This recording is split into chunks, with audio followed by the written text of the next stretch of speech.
Hi mga beshi! So eto na nga, share ko lang sa inyo yung isa sa mga favorite kong Starbucks dito sa Tokyo, Japan. So tingnan nyo naman guys, papunta pa lang doon, sobrang relaxing na ng place. Ang daming mga puno and sobrang peaceful talaga mga beshi.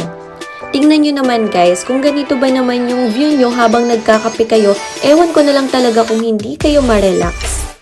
So, eto na nga guys, yung stairs papunta dun sa Starbucks. Mamaya naman, dun ko naman kayo itutur sa mismong Starbucks. Tingnan nyo guys, sobrang bongga talaga.